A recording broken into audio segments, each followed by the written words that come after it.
Hello students and welcome to the Virtual Learning Network. This is session 32 for Modern India 1857 to 1964 and here we will discuss World War II causes, course and consequences. The topics to be covered are Introduction, Causes, Origin of the War, Course of the Second World War and Consequences. Now first is Introduction. India, being a colony of the British, was involved in this war against the wishes of her people. It caused great suffering for the Indian people and at the same time influenced the anti-imperialist movement in India. क्योंकि India British की colony थी तो इसलिए लोगों के ना चाहते हुए भी इंडिया को वॉर में इन्वॉल्व होना पड़ा और इसकी वजह से इंडियन पीपल पे बहुत ज़्यादा प्रॉब्लम्स भी आई उनको लेके और इम्पेरियलिस्ट मूवमेंट के अगेंस्ट जो वॉर स्ट्रगल चल रहा था उस पर भी काफ़ी ज़्यादा इन्फ्लुएंस हुए. The unprecedented human toll and material destruction during this war still haunts the popular memory. World war second के टाइम पे जो ह्यूमन पे प्रॉब्लम्स आई थी, जो डेथ्स हुई थी और मटेरियल डिस्ट्रक्शन हुई थी, उसकी मेमोरीज अभी भी कुछ लोगों में जिंदा है. It's consequences were far reaching particularly from the point of view of the process of decolonization. The liberation movement in many colonies was influenced during the war and the imperialist hold was weakened. Now the causes of the World War II. The Marxist historians had argued that had the elite powers accepted Lenin's proposed general peace conference during the First World War and his formula of peace without annexation and indemnities, there would not have been any German expansionism. It is generally agreed that the Versailles Treaty's territorial reorganization and the huge reparation bill imposed on Germany became major factors for the Second World War. This, however, is not to disregard the powerful effect of the other political, ideological and economic factors. The political reaction of the post-war treaties should be considered in relation to the effect of worldwide economic depression, rise of fascism and militarism in Germany, Italy and Japan, and the Western democracies' appeasement policy rooted in their anti-Soviet perspective. Now the first cause is the Versailles Treaty and the continued political disorder.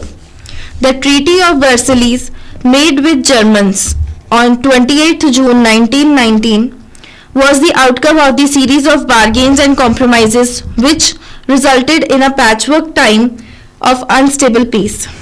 जो वर्सलीज की treaty हुई थी 28 जून 1919 में Germans के साथ, वो एक result था बार्गेन्स और कॉम्प्रोमाइजेस का, जो एक अनस्टेबल पीस कंडीशन को फाइनल करने के लिए किया गया था. Ultimately Germany suffered internal territorial losses. Alsace Lorraine to France, Rhineland to allied forces, minor border areas to Belgium and Denmark and colonial possessions to Britain and France. So इस treaty की वजह से भी जर्मनी ने बहुत सारे territorial losses भी सफ़र किए थे, जैसे कि एलिस लॉरेन फ्रांस को मिल गया था, राइनलैंड एलिड फोर्सेस को, कुछ बॉर्डर एरियाज थे जो बेल्जियम और डेनमार्क ने ले लिए थे और colonial possessions जो थे वो ब्रिटेन और फ्रांस को मिले थे. This, however, hardly hurt Germany economically as it was proved by her remarkable recovery in the mid-1920s. Yet, psychologically, the territorial settlements caused great public resentment in Germany than reparations, which was put at 132 milliard gold marks under the War Guilt Clause 231. Even the League of Nations was seen by Germany as a means to enforce the unjust territorial settlement. Next cause is the effect of economic depression. The post-war economic recovery of Europe plunged into darkness with the Wall Street crash of October 1929. जो post-war economic recovery थी Europe की, वो फिर से darkness की तरफ बढ़ती जा रही थी वॉल स्ट्रीट क्रैश की वजह से. By 1932, the industrial production in Europe had come down to half and trade had dwindled over from $58 billion in 1928 to $20.8 billion in 1935. So war के बाद जो इकोनॉमिक डेवलपमेंट थी और इंडस्ट्रियल प्रोडक्शन थी वो भी धीरे धीरे डिक्लाइन होने लग गई थी. The world wide economic depression also created an unprecedented unemployment problem, जिसकी वजह से अनएम्प्लॉयमेंट भी बढ़ गई थी यूरोप में. And by 1932 there were 6 million unemployed in Germany, 3 million in Britain and 13 million in America. Next is the Germany and the rise of Nazism. To millions of people in Europe during the 1920s and 30s, the dominant image of life was that of political instability, economic troubles, unemployment, the loss of faith, and the breakdown of Victorian social values. 1920 और 30 का पूरा सफ़र ऐसा था Europe के लिए कि उसमें बहुत ज़्यादा पॉलिटिकल डिसेबिलिटी थी, स्टेबल बिल्कुल भी नहीं थी कोई भी कंडीशन, पीस बिल्कुल नहीं था, इकोनॉमिक कंडीशन डिक्लाइन होती जा रही थी पूरे यूरोप की, अनएम्प्लॉयमेंट बढ़ गई थी, लोगों में फेथ नहीं रहा था और विक्टोरियन सोशल वैल्यूज का भी ब्रेक डाउन हो चुका था. Such peoples were easily attracted towards the idea and illusions of the new fascist movements. Adolf Hitler emerged out of this scenario as a leader who could rid them of their sufferings. Internally, by 1932, the collapse of Weimar, argues Fritz Stern, had become inevitable. Hitler's triumph had not. Yet by 1933, Hitler had become the German Chancellor and he was helped by a series of events. Next is the Mussolini and Italian fascism. On 23rd March 1919, Benito Mussolini, a journalist, ex-serviceman and ex-socialist, started a new movement, the Fascio di Combattimento, or the Union for Struggle. By killing communist, socialist and other opponents, they rose to power. So 23 मार्च 1919 में Benito Mussolini एक journalist जो थे उन्होंने एक नई movement start की, फासियो D कॉम्बैटिमेंटो, जो कि एक स्ट्रगल थी फ्रीडम के लिए और उसमें उन्होंने कम्युनिस्ट, सोशलिस्ट और दूसरे ओपोनेंट्स को मार के अपनी पावर इंक्रीज करी. Their leader Mussolini became the Prime Minister of Italy in 1922 who turned into fascist dictator by 1925. फिर वो प्राइम मिनिस्टर बने 1922 में और 1925 तक वो डिक्टेटरशिप में टर्न हो गए थे. And in 1926 the government by decree began to function and the constitution and elections were suspended. Between 1926 and 1939, Italian fascism's main claim was the construction of a corporate state, which in practice rarely achieved cohesion and concealed its exploitation and oppression of labor. Mussolini's policy of autarky or economic self-sufficiency after 1936 hardly achieved results. Next is the Japan and the rise of militarism. As in Germany and Italy, the post-war crisis of 1918 to 22 in Japan brought with it rice riot and industrial unrest. So Germany और Italy में जो post-war crisis थे और जो Japan में start हुए थे 1918 से 22 के बीच में, उसकी वजह से राइस राइट और इंडस्ट्रियल अनरेस्ट आ गया था. Politically the coming together of the diet and the big business laid the foundation of Japanese military fascism in the 1930s.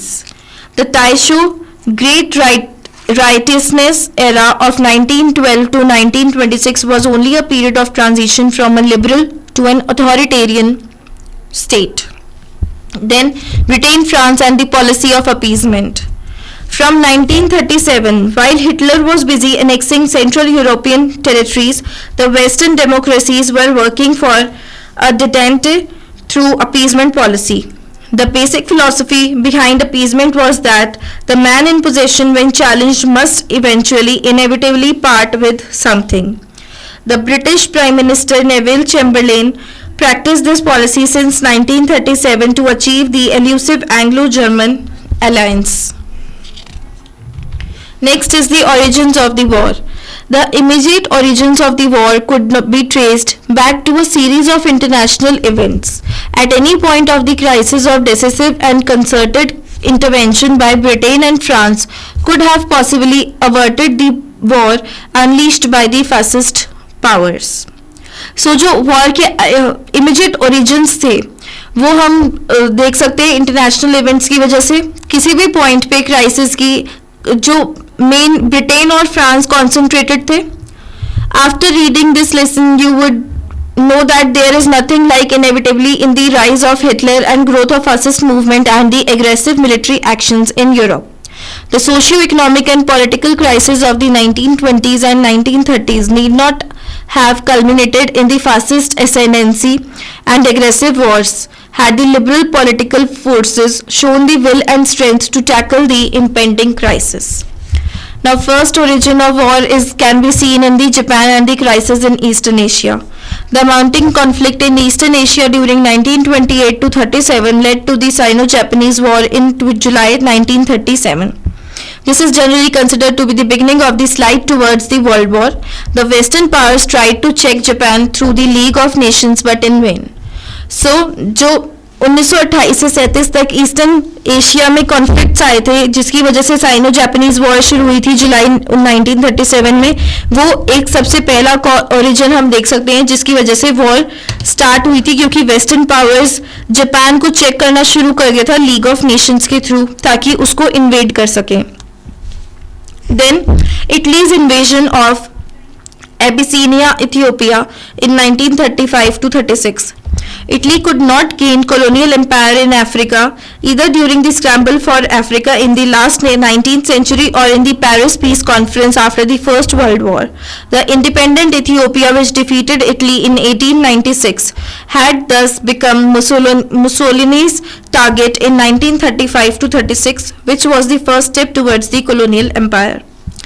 Italy कभी भी अफ्रीका पे अपना कॉलोनियल एम्पायर नहीं बना पाई थी, ना ही तब जब 19th सेंचुरी में पेरिस पीस कॉन्फ्रेंस हुई थी और ना ही फर्स्ट वर्ल्ड वॉर के दौरान. जब इंडिपेंडेंट इथियोपिया ने इटली को डिफीट किया 1896 में, उसके बाद मुसोलिनी का टारगेट बन गया था 1935 से 36 के बीच में कि वो कैसे इथियोपिया पे अपना कब्जा जमा सकते हैं. So this was also the origin of the war. Then the Spanish Civil War. The Spanish Civil War, which continued for 3 years, was both an internal struggle between the revolutionary and conservative forces and an international conflict involving the fascist and democratic governments. जो Spanish Civil War थी जो 3 साल तक चली थी, एक internal struggle भी थी रेवोल्यूशनरीज और कंजर्वेटिव फोर्सेस के बीच में और एक इंटरनेशनल कॉन्फ्लिक्ट भी था जिसमें फासिस्ट और डेमोक्रेटिक गवर्नमेंट्स इन्वॉल्व थी. At a critical juncture, it also became a battle for ideologies, communism, fascism and liberalism. Indeed, the development in Spain became a prelude of the World War. Then Germany's move towards the World War in 1933 to 1939. The German expansion into slave lands was the critical point for the World War to start. The Polish corridor was one issue upon which Hitler whipped up Germany's ultra-nationalist sentiments. At this juncture, the Soviet Union entered the scene. So, जब polish corridor पे Hitler ने start कर दिया था अपना invasion करना, तो इस टाइम पे सोवियत यूनियन भी सीन में आ गए थे.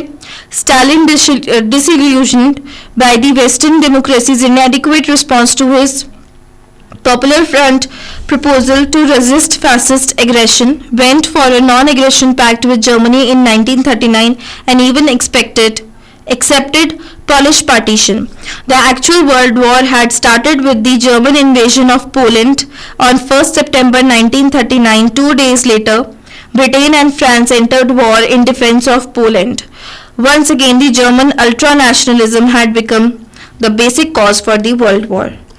So, जब पोलैंड पे जर्मनी ने इन्वेड किया और पोलैंड को अपने कब्जे में लिया, उस टाइम पे वॉर शुरू हो गई थी उनके बीच में और 2 दिन बाद ही उसके ब्रिटेन और फ्रांस भी पोलैंड को सपोर्ट करते हुए उसके डिफेंस में जर्मनी के खिलाफ खड़े हो गए थे और इसीलिए जर्मन का जो अल्ट्रा नेशनलिज्म था वो एक मेन कॉज बन गया था सेकेंड वर्ल्ड वॉर की स्टार्ट के लिए.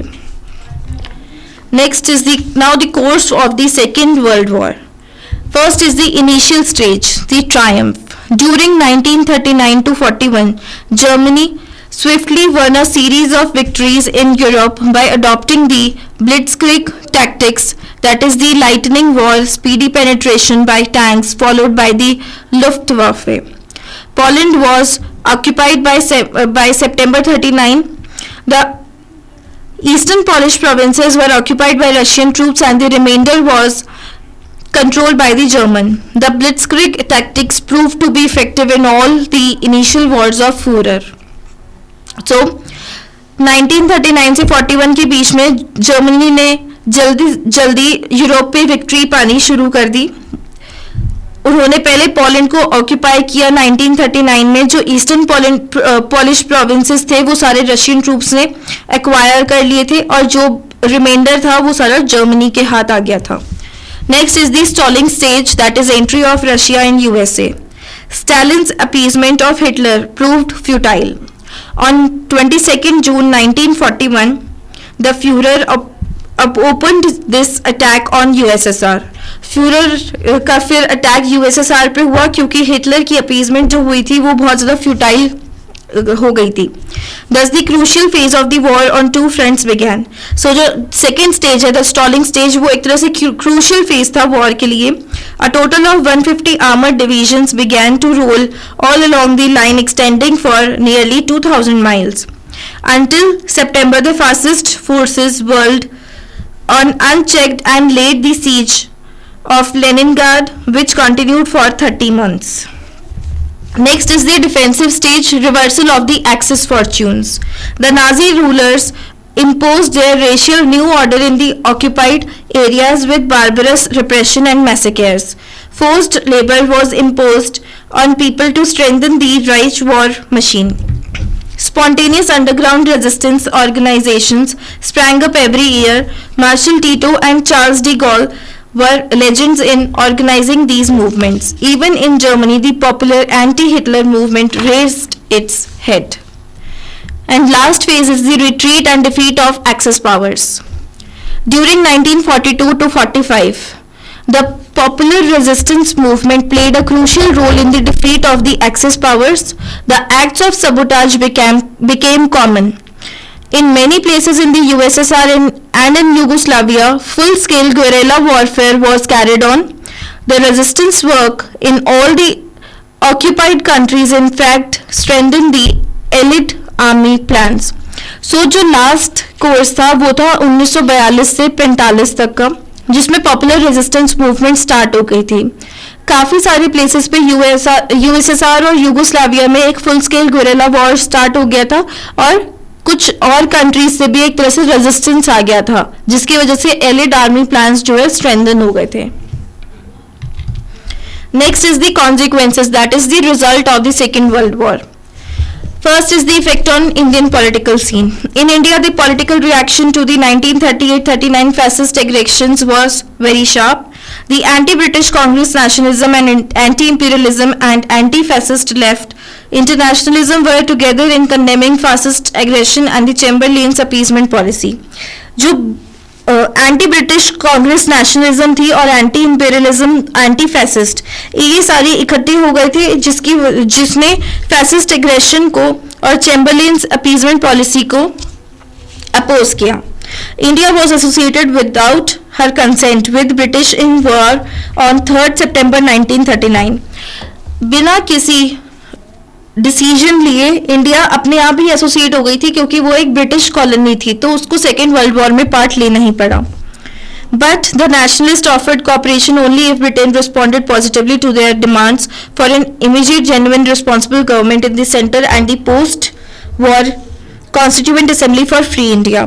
लेकिन इंडिया ने अपनी डिमांड्स रखी ब्रिटिशर्स के आगे कि वो तभी कोऑपरेट करेंगे वॉर में अगर वो पॉजिटिवली सारी डिमांड्स को उनकी फुलफिल करते हैं और एक सेंट्रल गवर्नमेंट बनाते हैं कंट्री में जो कि फ्री इंडिया की कॉन्स्टिट्यूएंट असेंबली की तरह काम करेंगे. The British response however was negative. British ने नेगेटिवली इसके लिए रिस्पॉन्स दिया. Later, nationalists under Gandhi's leadership responded with passive civil disobedience, but left-wing of the Congress along with the communists propagated for the militant anti-war struggle. Then The birth of the United Nations Organization. The UNO took its birth during the wartime coalition against fascism. In August 1941, Roosevelt and Churchill drafted the Atlantic Charter, spelling out the principles of post-war international reorganization and the establishment of a wider and permanent system for general security. So, UNO start हुआ था अगस्त 1941 में, जब Roosevelt और Churchill ने एक Atlantic charter draft किया जिसके अंदर पोस्ट वॉर इंटरनेशनल रीऑर्गेनाइजेशन के सारे प्रिंसिपल्स मेंशन थे. Embodying these principles, a declaration of the United Nations was signed by the anti-Axis powers on 1st January 1942. So 1st January 1942 के दिन जो यूनाइटेड नेशंस की डिक्लेरेशन थी वो सारी एंटी एक्सेस पावर्स ने साइन किया. The international quest for the social security, economic democracy and national sovereignty was elaborated in a series of separate declarations which were later structured into various organs of the UN. Then, economic consequences on Europe. Post-war scenario in the disorganized Europe was marked by impoverishment and the problems of millions of refugees and prisoners of war to be sheltered and fed. So post war scenario में एक तरह से Europe जो है वो बहुत ज़्यादा disorganise था, इम्पोवरिश था और बहुत सारी प्रॉब्लम्स थी उसमें रिफ्यूजीज और प्रिजनर्स को लेके. The factors which had disrupted the European economy were physical destruction of industrial plants, damaged transport systems, inflation and unstable currencies, and political uncertainties. By mid-1947, the whole of Europe was suffering from low productivity and low capital investment. Britain became weak economically and left the leadership of the Western world to America. So, Europe mid-1947 तक Europe बहुत ज़्यादा unstable हो गया था. उस time पे Britain भी बहुत वीक हो गया था इकोनॉमिकली और उन्होंने वेस्टर्न वर्ल्ड की पूरी लीडरशिप अमेरिका के लिए छोड़ दी थी. Then origin of cold war, new ideological struggle. The origins of the cold war, a phrase first used in 1947 by the American statesman Bernard M. Bruch, could be traced back to the events in 1942 to 43. Cold war शब्द सबसे पहले Bernard M ब्रूच ने use किया था जो American statesman थे, और ये सारे जो वर्ड उन्होंने यूज किया था ये उन इवेंट्स के लिए था जो 1942 से 43 के बीच में हुए थे. The delay in opening the second front in Europe to ease the brunt of German attack on Russian clouded the alliance between Russian and the West. The exclusion of Russia in the armistice negotiations with Italy in September 1943 further strengthened Russian suspicions, and consequently Russia excluded the West in the administration of Romania, Bulgaria and Hungary in 1945.